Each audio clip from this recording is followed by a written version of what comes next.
el olor del pez muerto. Si nosotros no lavamos las redes, el pez que está vivo huele lo muerto del pez y no se acerca a las redes. Interesante.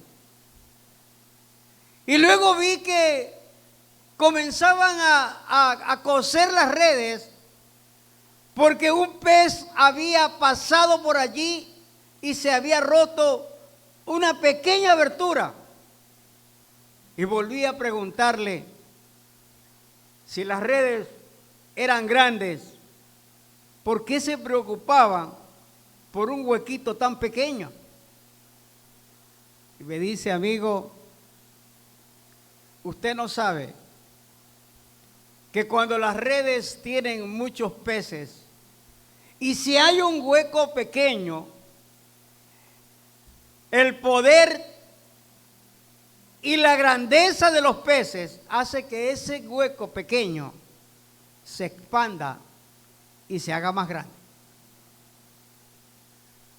Cuando Jesús está diciendo aquí, os haré pescadores de hombres, y hace una voz de mando, vengan a mí, vengan en pos de mí. Le está dando una orden tanto a Mateo como a Andrés. Y aquí hay una pregunta que yo me hago y se las hago a ustedes. ¿Qué es lo que estoy pidiendo, amados hermanos? Ir en pos del Señor para que seamos pescadores de hombres. Quizás sus redes están rotas.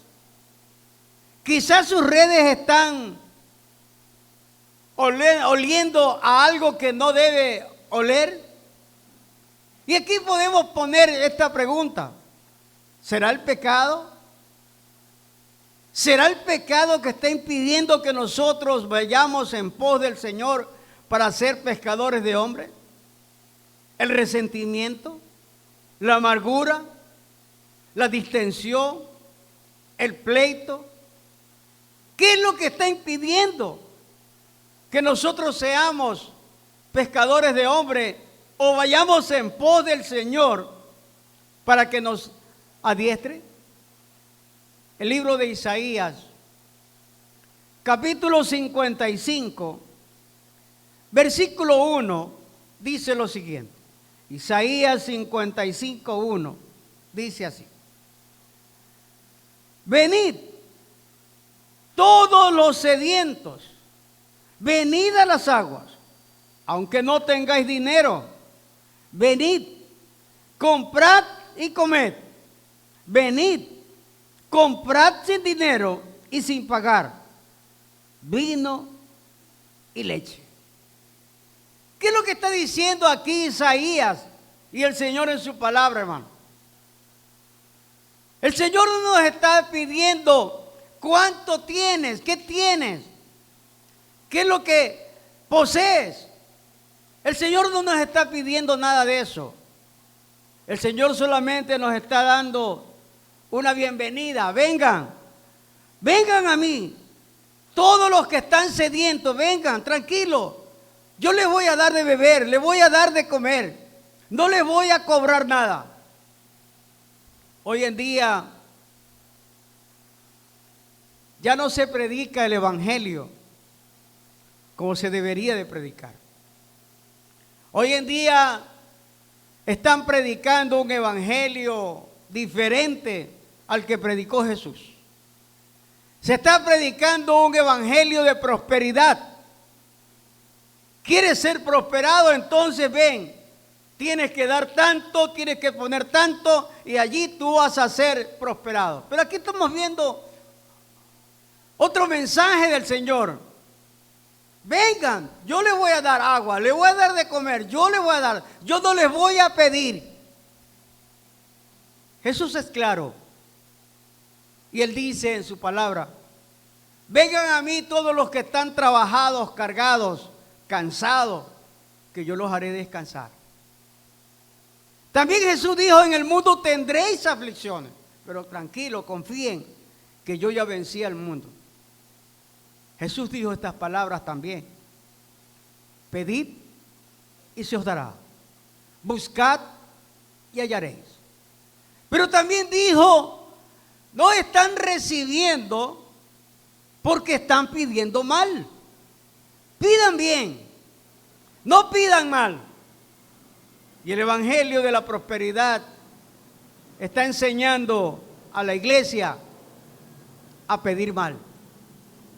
Cuando Jesús dice en su palabra: pidan con sabiduría, con amor, con inteligencia, pidan que yo les voy a conceder conforme a mi soberana voluntad.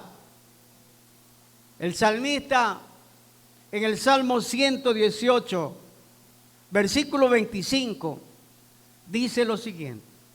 Salmos 118, versículo 26, dice así: bendito el que viene en el nombre de Jehová. Desde la casa de Jehová os bendecimos. Mire, bendito el que viene en el nombre de Jehová.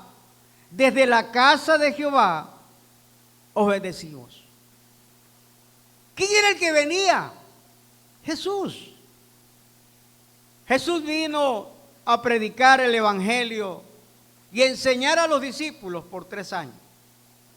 Los dejó bien adiestrados. Aunque no todos le prestaron atención, aunque no todos entendieron el mensaje. Así es la iglesia. No todos los que vienen a la iglesia entienden el mensaje, comprenden el mensaje o practican el mensaje.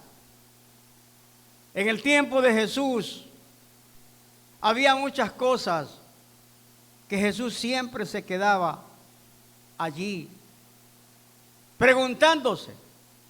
En una ocasión Jesús se le acerca a uno de los maestros de la ley, conocedor de la palabra, y Jesús le dice que tiene que volver a nacer. Si él no nace espiritualmente, si él no vuelve a nacer, no será un verdadero cristiano.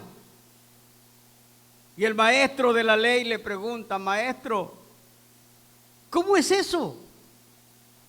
¿Tengo que volver a entrar al vientre de mi madre para volver a nacer? Y Jesús le contesta: tú eres maestro de la ley, tú eres conocedor de la palabra y no entiendes lo que estoy diciendo. Así es la iglesia. Muchas veces no entiende el mensaje que Dios tiene preparado para nuestras vidas. Bendito el que viene en el nombre de Jehová. Desde la casa de Jehová os bendecimos. En segundo lugar, el proceso de este mensaje. Primero hay un mandato de Dios. El mandato es: vengan a mí, venid después de mí, vengan en mí, que yo les voy a dar. Y el mandato es el siguiente: y os haré. Aquí está la transformación de la frase os haré. Es una promesa de transformación. Jesús no nos llama porque seamos perfectos o capaces. Nos llama porque Él es capaz de transformarnos. Jesús califica a los llamados. Los discípulos eran hombres rústicos, impetuosos y con fallas obvias. Pero el maestro es el alfarero, el experto.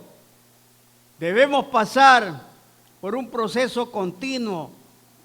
El discipulado no ocurre de la noche a la mañana.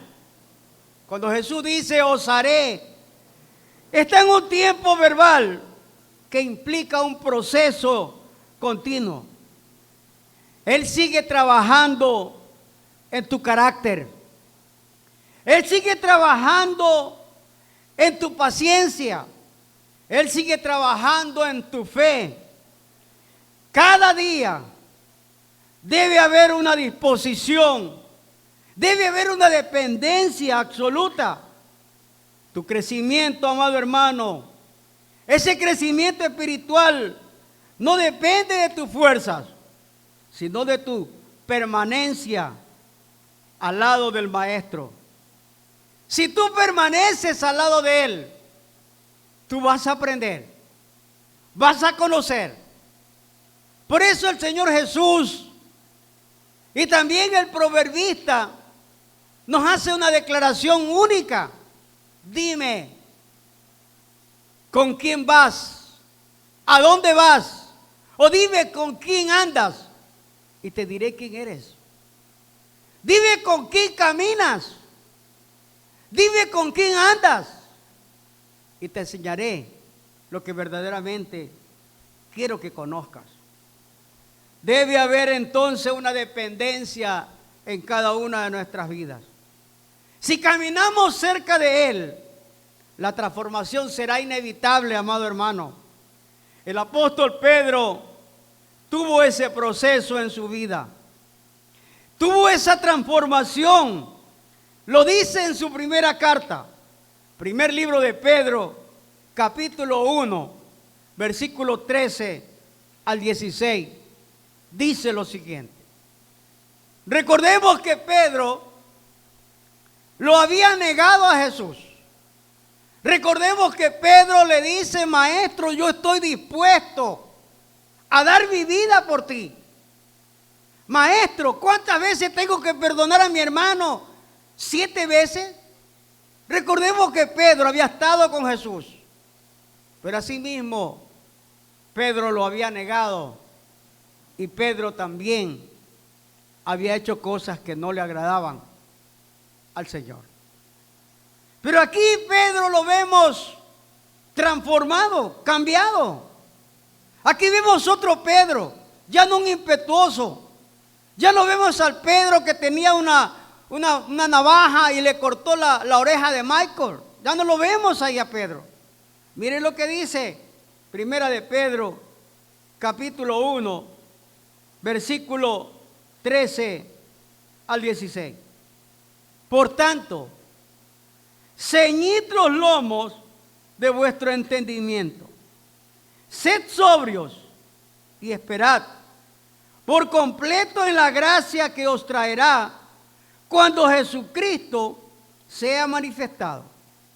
Como hijos obedientes, no os conforméis a los deseos de antes, que antes teníais, estando en vuestra ignorancia, sino así como aquel que os llamó es santo, sed también vosotros santos en toda vuestra manera de vivir, porque escrito está: sed santo, porque yo soy santo. Vimos aquí a un Pedro transformado, un Pedro cambiado, un Pedro que estaba dispuesto a llegar a ser santo como Jesucristo. Ya no vemos a un Pedro inquieto, ya no vemos a un Pedro que le decía: Maestro, hasta la muerte, y lo negó. Ya vemos un Pedro transformado, renovado, porque ha caminado con Jesucristo. Cuando caminamos y dejamos que Él nos amolde, dejamos que el alfarero vaya haciendo una obra perfecta en nuestra vida, seremos transformados y cambiados. Lo dice Jesús: os haré pescadores de hombres. En el primer libro de Pedro, en el capítulo 2, versículos 9 y 10, dice lo siguiente. Primera de Pedro 2, 9 y 10. Pero vosotros sois linaje escogido, real sacerdocio, nación santa, pueblo adquirido por Dios, para que anunciéis las virtudes de aquel que os llamó de las tinieblas a su luz admirable. Amados hermanos, dice Pedro: vosotros que en otros tiempos erais pueblo, ahora sois pueblo de Dios, que en otros tiempos no habíais alcanzado misericordia, ahora habéis alcanzado misericordia. Pedro está diciéndonos aquí que nosotros somos linaje escogido, que somos real sacerdocio, que somos nación santa, que somos pueblo adquirido por Dios. ¿Pero para qué? ¿Para qué? Para que anunciemos las virtudes de aquel que nos llamó de las tinieblas a su luz admirable. Para que comencemos a predicar el evangelio. Para que seamos pescadores de hombres. Para que cada persona que no conozca de Dios pueda conocer. Sin lugar a dudas, hermanos, usted y yo conocemos esta palabra. Pero aquí hay una inquietud. ¿Por qué no estamos siendo pescadores de hombres? ¿Qué es lo que está impidiendo que podamos pescar a hombres y mujeres para el reino de Dios? Decíamos al inicio, ¿será algún pecado? ¿Será algo que está afectando nuestra vida? ¿Estaremos oliendo a mundo y no a Cristo? ¿A qué olemos? ¿O tendremos un agujero en nuestra vida que ha impedido y está impidiendo que hagamos la voluntad de Dios? En tercer y último lugar, el propósito en este mensaje. Os haré pescadores de hombres. Mire, amado hermano, amada hermana, aquí está el propósito y la misión. Jesús no nos salva solo para que estemos cómodos esperando el cielo. Jesús no nos ha salvado para que estemos en la iglesia sentados escuchando un mensaje y nos vayamos a la casa con nuestra conciencia tranquila. El Señor no nos ha llamado a hacer eso, hermanos. Él va un día a reclamarnos y a preguntarnos, ¿qué hicieron con mi palabra? ¿Qué hicieron cuando yo les dije que vengan en pos de mí y que yo los voy a hacer pescadores de hombres? ¿Dónde está la pesca? ¿Dónde están los hombres? Qué tristeza ver las bancas vacías. Y usted me dirá, pastor, ese es su trabajo. Usted tiene que evangelizar, usted tiene que hacer esto. Sí, lo estoy haciendo. ¿Y su papel? ¿Y dónde está usted?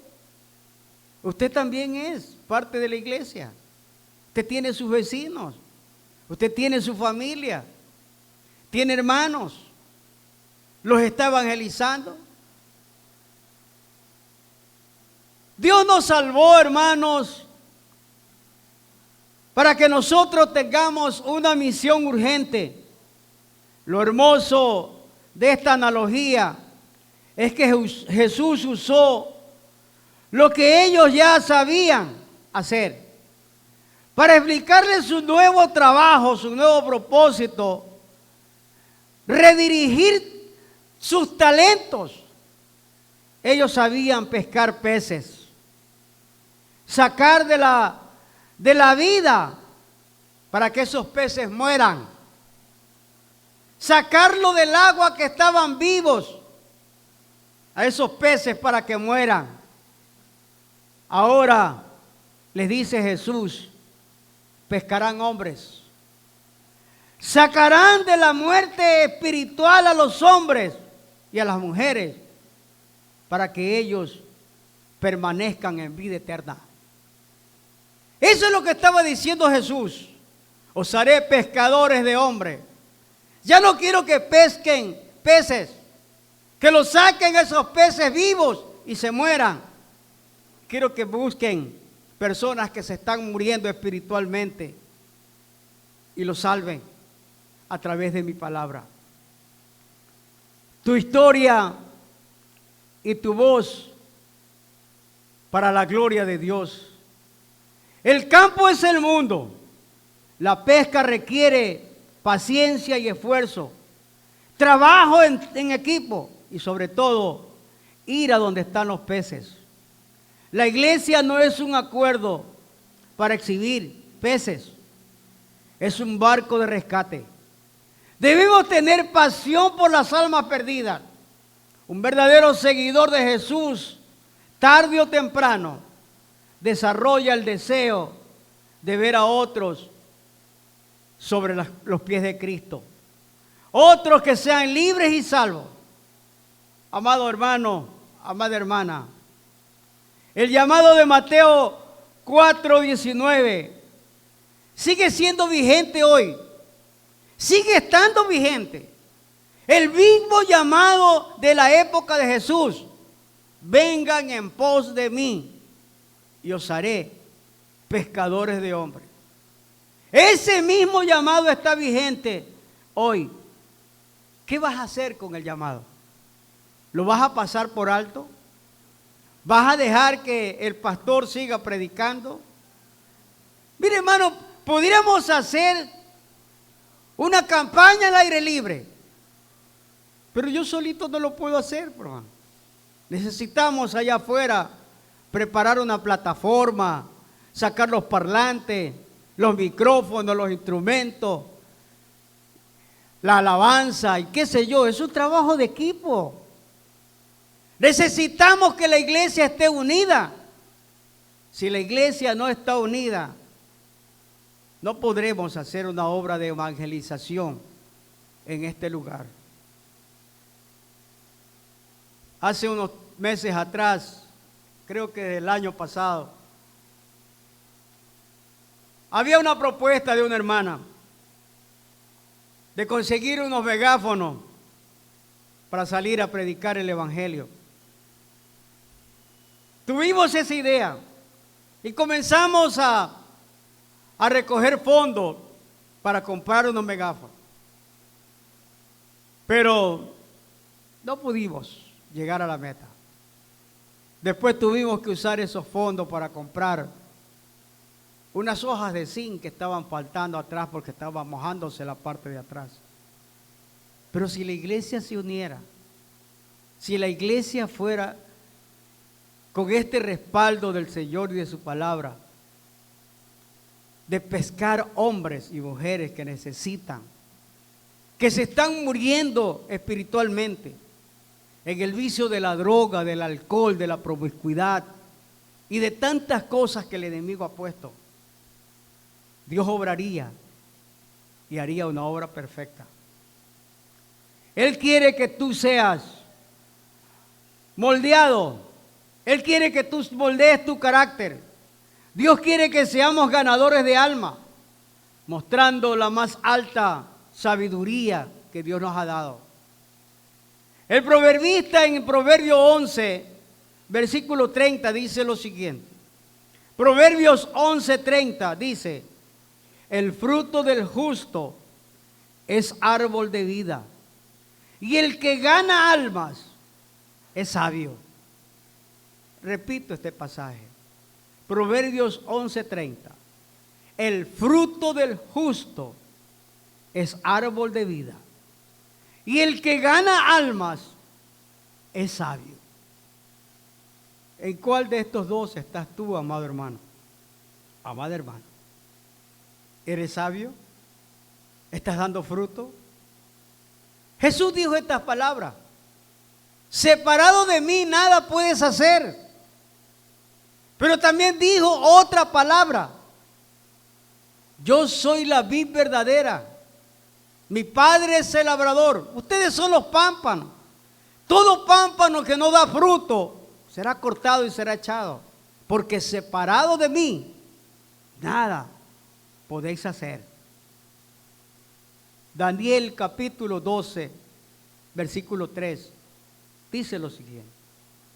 Daniel 12:3 dice: los entendidos resplandecerán como el resplandor del firmamento, y los que enseñan la justicia a la multitud como las estrellas a perpetua eternidad. Los justos brillarán, amados hermanos. Yo no sé si tú estás brillando a través de la predicación del Evangelio, si estás dando buen testimonio, si estás viviendo una vida agradable y santa delante de Dios.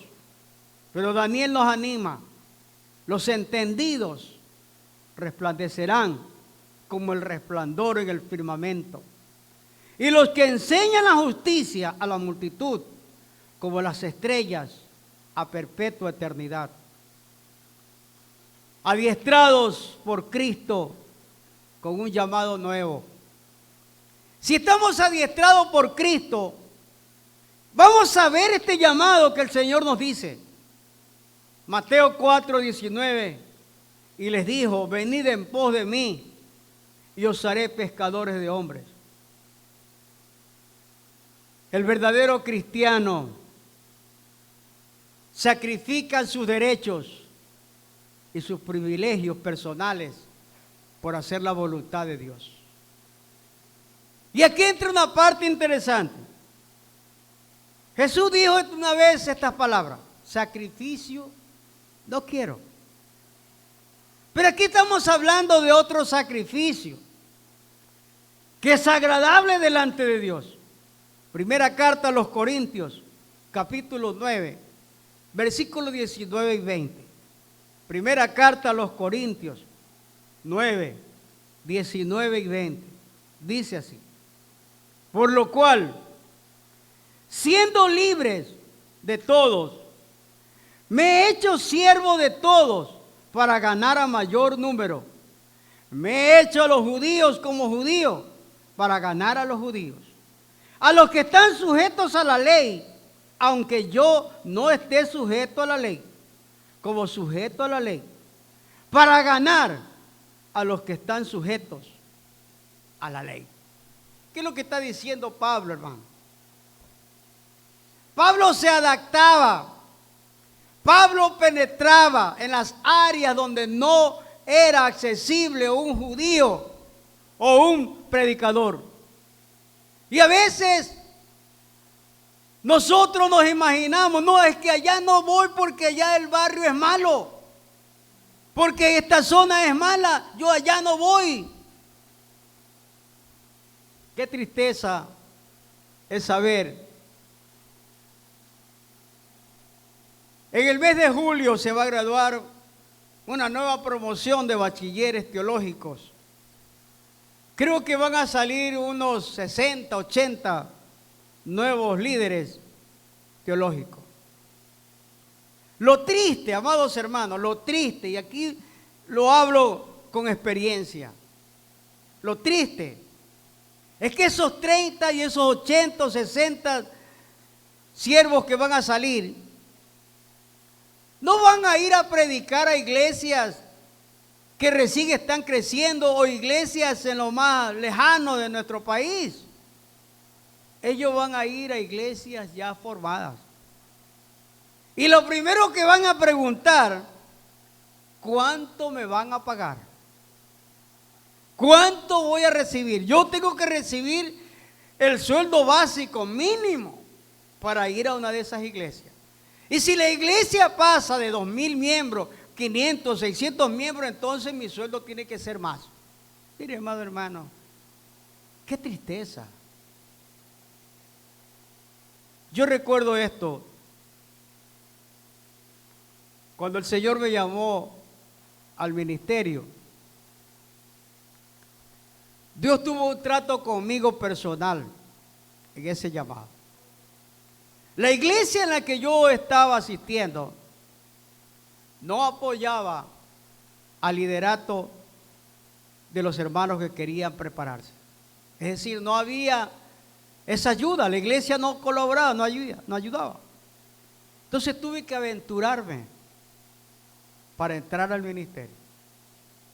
Recuerdo esto, que era el último día de las matrículas. No tenía yo para pagar el primer trimestre, pero hablé con la secretaria y me dijo: hermano, tranquilo, usted matricúlese y usted va a ir pagando conforme usted vaya teniendo. Y logré hacerlo, hermano. Cuando terminé mi primer trimestre, terminando el primer trimestre, un viernes 19 de junio, eran las 12:30 del día, había terminado mis exámenes. Una llamada telefónica. A mi padre lo habían llevado al hospital con un infarto. De Urdesa al Teodoro Maldonado a las 12:30 del día, hora del tráfico. No pude llegar y no alcancé a hablar con mi padre. Cuando yo llegué, ya mi padre había pasado a la presencia de Dios. Imagínese usted, mi padre, mi amigo, mi consejero, mi líder, se había ido. Me quedaba encargado con mi familia, hermanas menores que estaban en colegio, universidad. Tenía que pagar agua, luz, teléfono de mi casa, mantenimiento, alimentación, vestimenta, porque mi padre era mi ayuda ahí. Ahora, tenía que estudiar el seminario y tenía que tomar una decisión: seguir estudiando o dedicarme a trabajar para sustentar lo que tenía que sustentar. Pero, amados hermanos, yo tomé una decisión que Dios me la dio. Y yo le dije al Señor: yo no sé qué vas a hacer, Señor. Yo no sé qué vas a hacer. Pero lo que yo sí sé, y tu palabra me dice, y le recordé esta palabra de David: no he visto un justo desamparado, ni su descendencia que mendigue pan. Señor, te recuerdo esa palabra. Y yo seguí estudiando, hermano. Pagué, terminé los 4 años, la licenciatura y lo demás. Dios siempre, siempre, siempre me proveyó para todo. Yo entraba al seminario a las 7 en punto de la mañana y salía a las 2:30. Tenía que regresar a la biblioteca a las 3 de la tarde. Estaba hasta las 7, 8 de la noche. A las 8 tenía que estar en la iglesia porque era líder. Salía de la iglesia a las 10, 11 de la noche. ¿Qué hora trabajaba, hermano? ¿Qué hora trabajaba? ¿Sabe qué hacía Dios? 12 de la noche en adelante, yo tenía pacientes haciendo cola. Y muchas veces pacientes de cirugía. Así me proveyó Dios.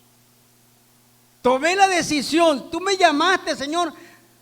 Venga en pos de mí, te haré pescador de hombres. Y es lo que estoy haciendo. Y es lo que he hecho desde ese llamado. Yo no sé qué va a hacer usted, hermano. Si usted no tiene un llamado como liderato, pero sí tiene una palabra: vengan en pos de mí y os haré pescadores de hombres.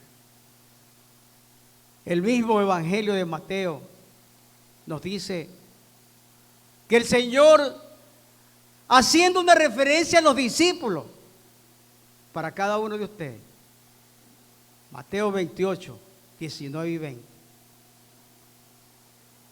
Jesús hablando allí de una manera clara. Leamos este pasaje bíblico. Mateo, usted se lo conoce de memoria, y si no, apréndaselo. Mateo 28, 19 y 20. Dice lo siguiente: la gran comisión. Jesús hablando a los discípulos, pero también está hablándote a ti. 19 dice: por tanto, id y haced discípulos a todas las naciones, bautizándolos en el nombre del Padre, del Hijo y del Espíritu Santo, enseñándoles que guarden todas las cosas que os he mandado. Y he aquí que yo estoy con vosotros todos los días hasta el fin del mundo. Amén. Amados hermanos, ¿qué va a hacer usted con estas palabras? Vengan en pos de mí y os haré pescadores de hombres. Por tanto, id y haced discípulos a todas las naciones. Usted se preguntará y dirá, pastores, que yo no sé discipular, no sé evangelizar. Miren, hermanos, si nos proponemos, si la iglesia entera se propone, que podemos tener un discipulado. Usted pone la hora, el día. Escoja la hora, el día para hacer un discipulado. Pero después del discipulado usted tiene que salir a evangelizar y a predicar. El Señor nos va a demandar y le va a preguntar a usted, ¿qué hicieron con la palabra que se les predicó? Que Dios nos ayude y ayude a la iglesia a ser pescadores de hombres desde ahora y para siempre. Amén. Vamos a cantar las últimas alabanzas y a pasar recolectando las ofrendas.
Él es el Rey infinito en poder, Él es el Rey de los cielos.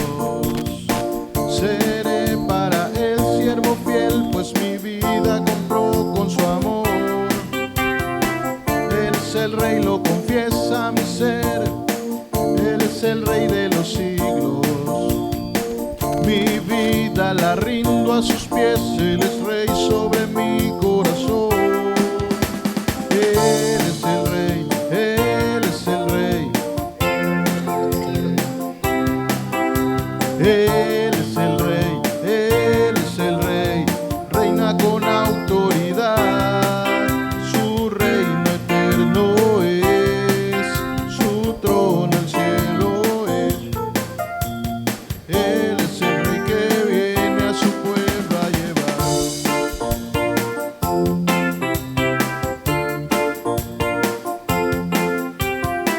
Él es el Rey infinito en poder, Él es el Rey de los cielos. Seré para Él siervo fiel, pues mi vida compró con su amor. Él es el Rey, lo confiesa mi ser, Él es el Rey de los siglos. Mi vida la rindo a sus pies, Él es Rey sobre mi corazón. Él es el Rey, Él es el Rey, Él es el Rey de mi vida. Él es el Rey, Él es el Rey, reina con autoridad, su reino eterno es, su trono el cielo es. Él es el Rey que viene a su pueblo a llevar. Él es el Rey, Él es el Rey, Él es el Rey de mi vida. Él es el Rey, Él es el Rey, reina con autoridad, su reino eterno es, su trono el cielo es. Él es el Rey que viene su pueblo a llevar. Aleluya. Seguimos exaltando el nombre de nuestro Dios.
Aleluya.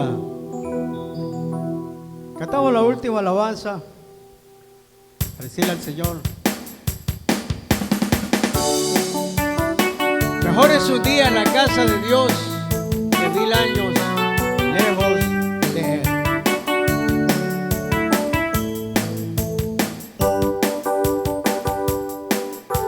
Mejor es un día en la casa de Dios que 1000 años lejos de Él. Prefiero un rincón en la casa de Dios que todo el palacio de un rey. Que todo el palacio de un rey. Ven conmigo a la casa de Dios, celebraremos juntos su amor, haremos fiesta en honor de aquel que nos amó.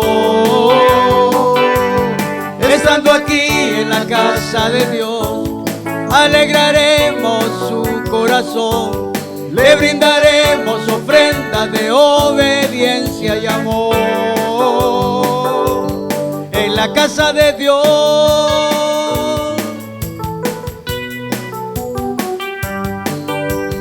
arde mi alma, arde de amor por aquel que me dio la vida.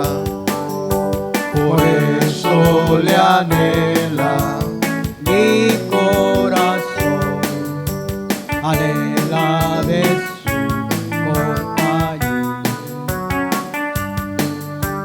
anhela de su compañía. Ven conmigo a la casa de Dios, celebraremos juntos su amor, haremos fiesta en honor de aquel que nos amó. Estando aquí en la casa de Dios, alegraremos su corazón, le brindaremos ofrendas de obediencia obediencia y amor. En la casa de Dios,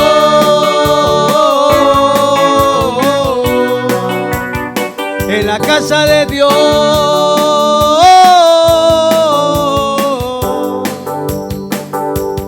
ven conmigo a la casa de Dios, celebraremos juntos su amor, haremos fiesta en honor de aquel que nos amó.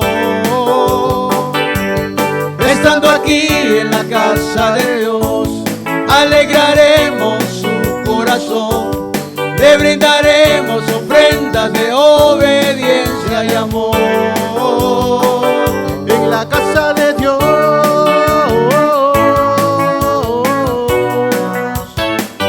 en la casa de Dios,